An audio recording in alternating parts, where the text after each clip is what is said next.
I have some mixed feelings about standing before you today, and they've changed over the last 24 hours. First of all, I'm really excited.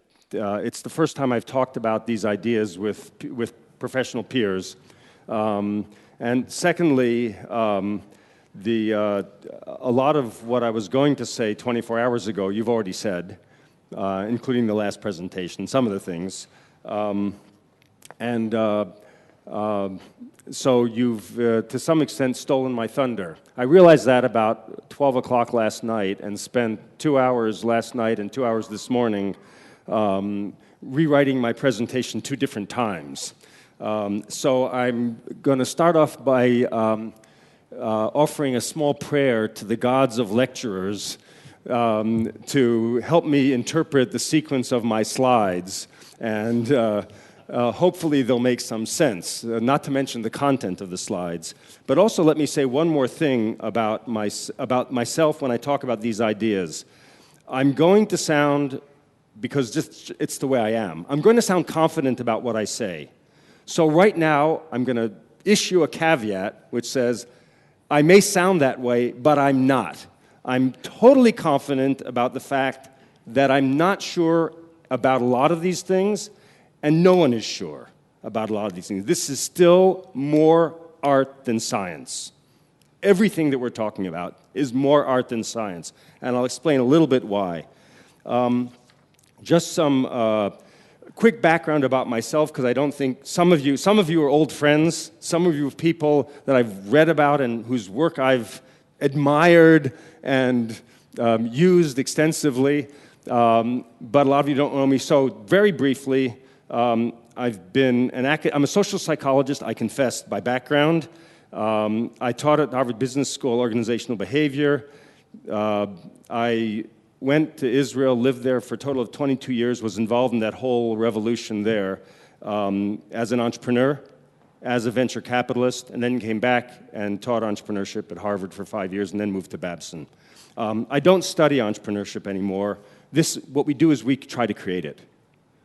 What we've done at Babson, and we're doing for the last year, is creating an interventionist program. Okay? And so I'll talk a little bit about some of the ideas, and they're in very much a formative stage, but they're action ideas. They're not just ideas that are formed by observing what other people or countries or regions or cities have done around the world. Now, the other mistake that I made was last night I asked Chris Chris and Tim what I should talk about, and I shouldn't have asked that because now there are expectations. But one thing Chris warned me is don't talk about my article. Don't repeat it. So I'm not going to repeat it. These are the 9 rules. I call them rules for revolutionaries. They're a little rougher edged than the ones in the Harvard Business Review article. I'll refer to some of them, but just so for those of you who haven't read, they're there. Read them, take 10 seconds, 1, 2, 3, 4, 10. Now you've read the Harvard Business Review article. Okay. The purpose, actually I'm going to come back to this slide. I want to start with an example from Mexico. 3 Harvard Business School graduates in 1994 with no prior experience went to Mexico. 2 of them were Mexicans. They formed a company called Cinemex, which brought the model of multi-screen cinema to Mexico City for the first time. They raised over $20 million in the largest private equity raise, a lot by luck. They survived the crash, the economic crisis of 1995 in Mexico, which actually, ironically, saved the company because it drove out competitors after they'd raised money. And they ultimately sold the company for $300 million and made a lot of money for themselves. They took risk. They were resourceful. They overcame tremendous obstacles to get this new business introduced and implemented in Mexico City. They captured the market, well over 50% market share, and there was not one bit of innovation in what they did. In fact, the way they describe it was that they imported a tried and true and proven business model from Canada to the United States, and they implemented lock, stock, and barrel in Mexico. And the only change that they made, the innovation, if you call it that, was instead of using butter on the popcorn, they used lime juice. I think if we use the word innovation to describe what they did, we'll be stretching that rubber band way beyond the breaking point. And I coined a phrase, which is just to make the point, about 4 or 5 months ago, called minnovation, and that to express the observation that there is a lot of entrepreneurship that has very little to do with innovation with a capital I. Although in the minds of all of us and the minds of the public, these two acts or phenomena are very integrally related. They are conceptually and practically distinct from each other. There is a lot of entrepreneurship. I'll give you just 2 examples of 2 cities. You may or may not agree, but I think the data support it. Tale of 2 cities, Singapore and Hong Kong. Singapore arguably is very innovative. You can look at the patenting activity, for example. When compared to Hong Kong, it's about 4 times per capita patenting activity. But I think you could argue, well, it has been argued, the World Economic Forum, the National Competitive Report, if the only thing that I remember that they criticized Singapore on last year was lack of entrepreneurship. Hong Kong, on the other hand, if you've been there at least, is extremely entrepreneurial. So that's just one example that I think makes the point. We can discuss it. Again, I said I'd sound more confident than I really am. I can argue with myself on this point, but I think it's worthwhile to at least adopt the argument, and I'll ask you to do that for the next 10 or 15 minutes, that this is about entrepreneurship at least as much as it is about innovation. I think that's part, Richard, of the discussion that you had with our previous speaker, is that you're talking about entrepreneurship and he's talking about innovation. Those are 2 different and often highly related things. In fact, if you wouldn't mind, these are wonderful. But could you do me a favor and draw 3 circles that look like this? I'm not joking. 1 circle, just right there. 1 circle is innovation. Draw an almost overlapping circle with that technology. You know what? I'll do it. Then draw a big circle like that, which touches on both, and that's entrepreneurship.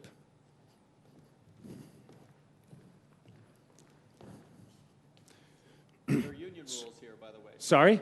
There are union rules here to be respected. Well, she had her break just 10 minutes ago. I saw that. Actually, they're beautiful. They're really beautiful, aren't they?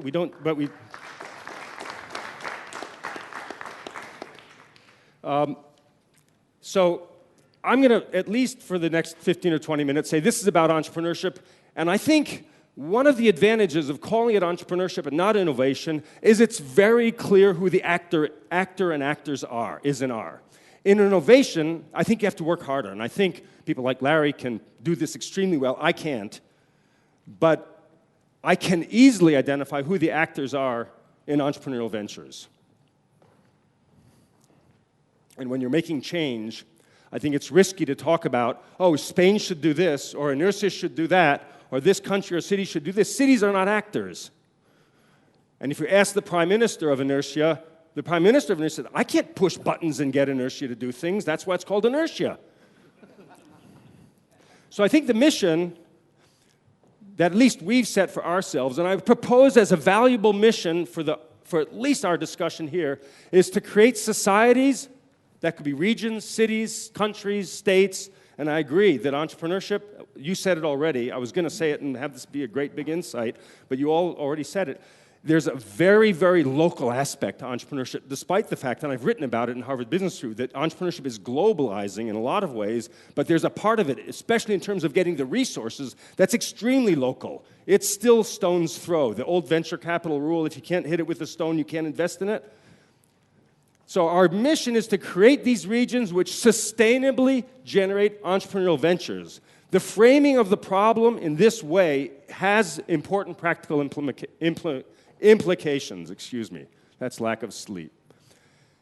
And to make the challenge even worse or harder, it's to do it when the situation is not ideal.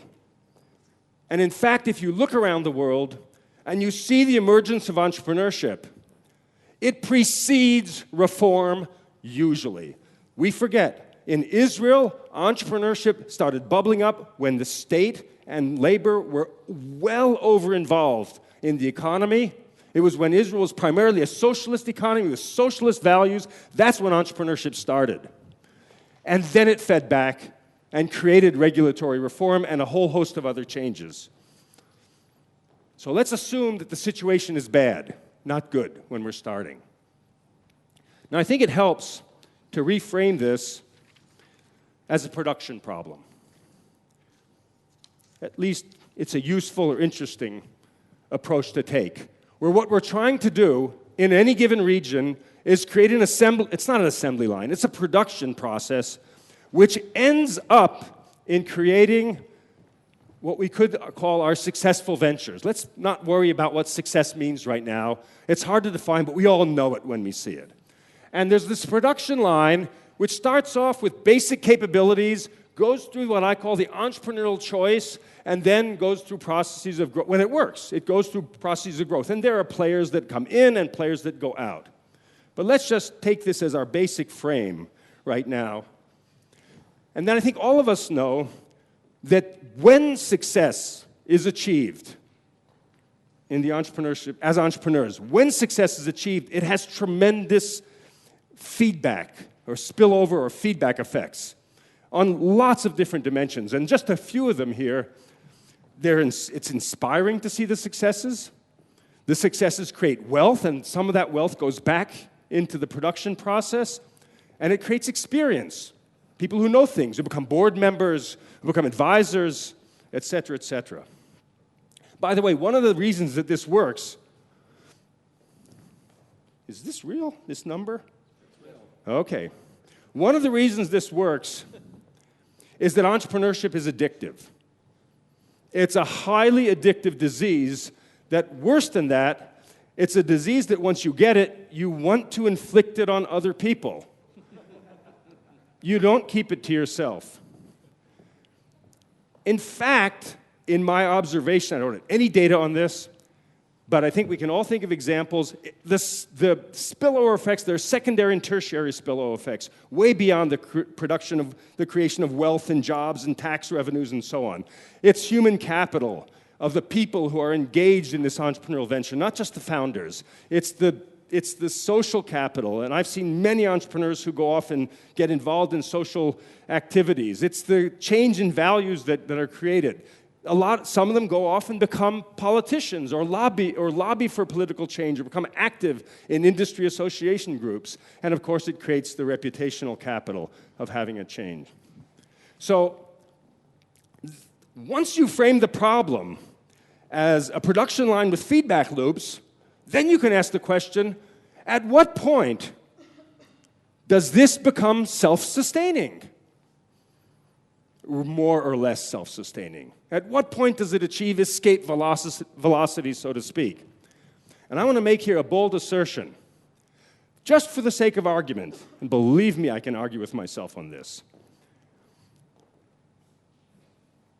The tipping point is when, on a sustainable basis, a region, a society, a city has reached the creation, the generation of one high-potential venture for every 100,000 people. Now, I can't prove it. I can argue it.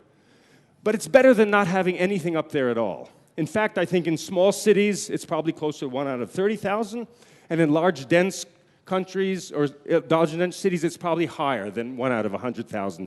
But it's in that rough order of magnitude. I'm pretty confident about that. And once you do that, you can begin to set objectives. Concrete objectives for what you should be achieving. You, meaning the mayor, the foundation, the governor, the president, the prime minister, or whoever wants to take this on themselves. I'll skip over this. We can come back to it, what the high potential ventures are. And then the question is, how? How to go about achieving the specific targets that by the way, that translates into about 30 ventures per year for Madrid, 30 to 35. For Boston, it's about 40, 45. For all of Spain, it's in the 400s, roughly. Those are the kinds of numbers we're talking about achieving. And I would say if we set ourselves a target of 3 to 5 years, achieving that self-sustainability then we can actually, I don't know if this is a word, extrapolate backwards and say, okay, if that's what we have to be 5 years from now, what do we have to do this year? How many do we have to create? Is it 1? Is it 3? Is it 4 or 5 or 6 or 7? Now let me just take a slight detour and talk about what I mean by creating, because we are not creating the ventures. What happens if they don't exist? Well, I have been running around the world and writing cases and also observing and working with environments, some of which claim at first blush that they do not have any entrepreneurship, that they do not have the entrepreneurial spirit. Maybe they had it and it was lost, or maybe they never had it. When you dig beneath the surface, it's always there. Always. And I won't argue about it now. We can talk about it when we have a chance. But I believe that entrepreneurship is no different than art, poetry, music, theater, or any other expression of the human spirit. It's not just, it's also an economic activity. But if we're an economic activity, it would stop when people made enough money. But it doesn't. It keeps on going. It has something to do with expression.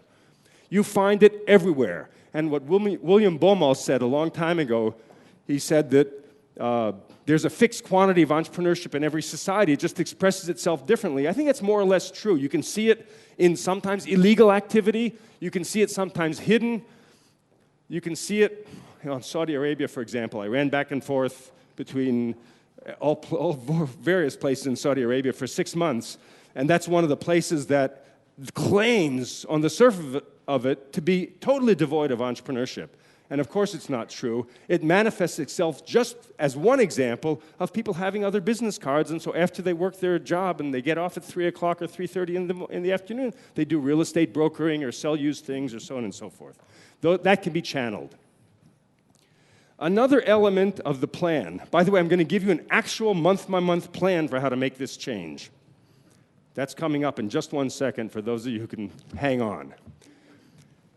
Another thing that you have to do, I think, in order to achieve that tipping point is I think you have to take a holistic approach, or what I call an ecosystem approach.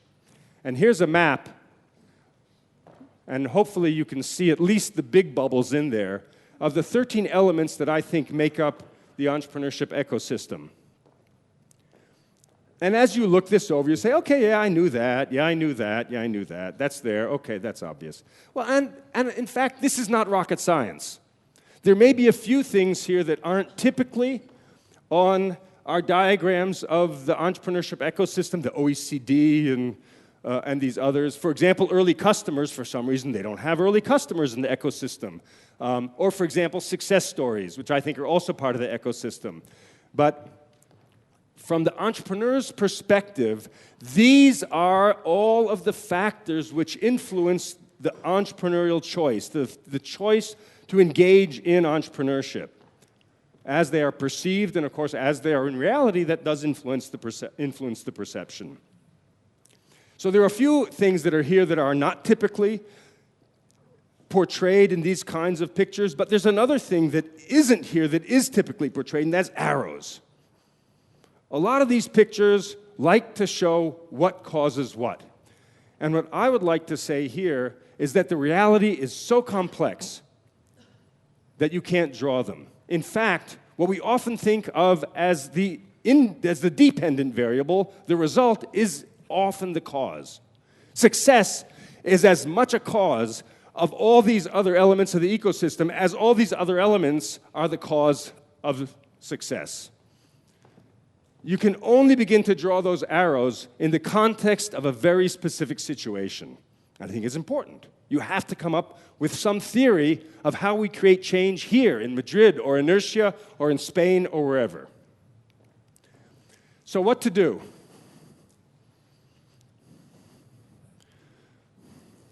And this is what we've been doing. One of the problems is that describing process is not nearly as sexy as describing content.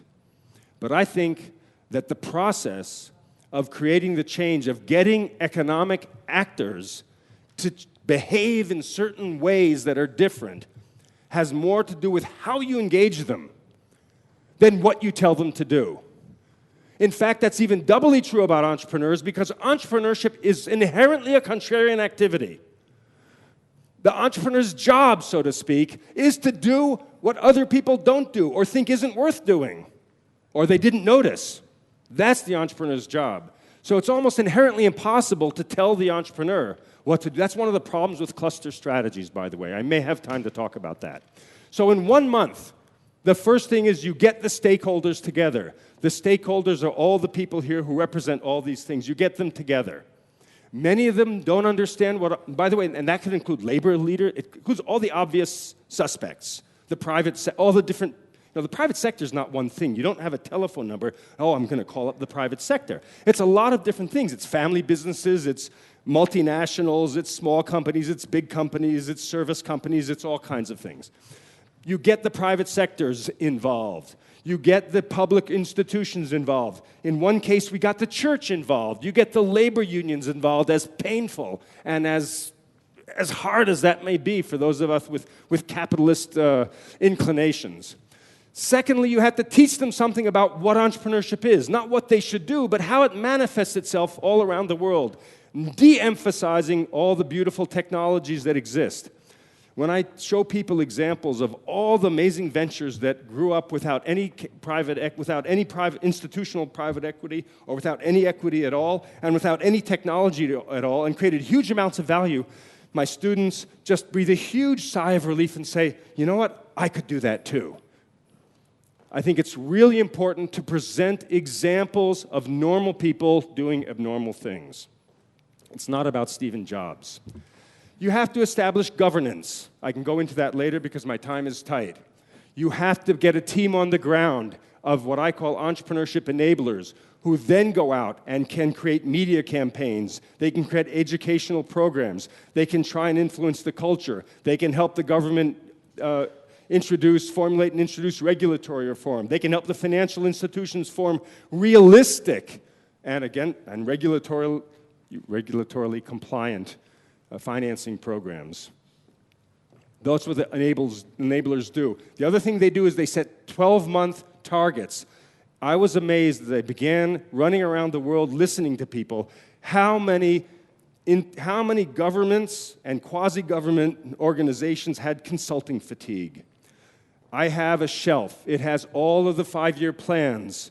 It has all of the assessments. It has all the diagnoses. We know what our problems are. We know what we have to do in the next 5 years. We just can't do it because of some of the reasons that we've been talking about. So I think it's very important to set small wins that are achievable in a short period of time. It builds trust, motivation, enthusiasm. That, by the way, has a lot to do with a lot of kinds of change, not about change in entrepreneurship. Go get the ventures. You can't have a revolution without revolutionaries. You have to have the ventures, and they're there.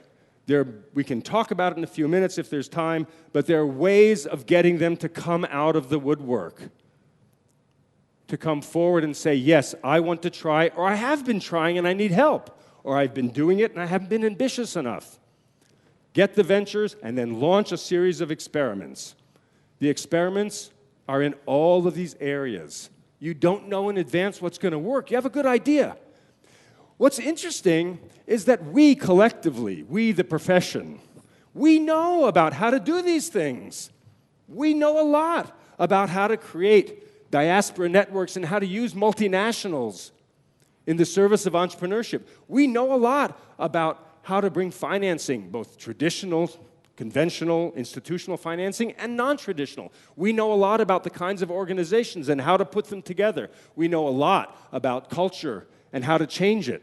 We think we don't, but we really do. Lemonade Day, just for example, all the media programs that exist, they're working. In fact, there are societies, you gave some examples yesterday, I know, but there are societies such as Chile, for example, and Ireland, who have completely changed their cultures as they relate to entrepreneurship in less than a generation, about half a generation, 10 to 15 years. Complete change in attitudes about entrepreneurship in only 10 years, and that was without trying. What would happen if we tried? So we know a lot about how to do all these things. And a quick word about economic clusters. And I think that's a very important thing because we assume that I have not yet seen now a city, a state, or a country that doesn't have a cluster strategy. They don't have a clue what they're talking about, but they, and it's a lot like striping the zebra. You cannot take a white horse and paint it with black stripes and have it be a zebra. Their time is tight, but I think this is a disguise. A lot of the cluster strategies are a disguise for industrial policy, just cropping up with a nicer term. In fact, the way clusters really happen is they happen because entrepreneurs happen. And after entrepreneurs happen, enlightened governments and public institutions pave the footpath that the entrepreneurs have created. And even if you go back and read what Michael Porter wrote 12 years ago about clusters, he wrote and he said that you first have to see when an entrepreneur has done something that has passed the market test. Passed the market test. And then you can start building the cluster around. It helps, I think, to treat it as a verb. Oh, we'll skip. I did some research on the Ethiopian running cluster. So the final comment I'll make, I referred to it yesterday, alluded to it yesterday, is all of this assumes that there is leadership and or political will. That is a very tough assumption to make, but it is really important. If there is political will, if there is the willingness to show leadership in creating an entrepreneurial revolution, then we know how to help the leaders do it.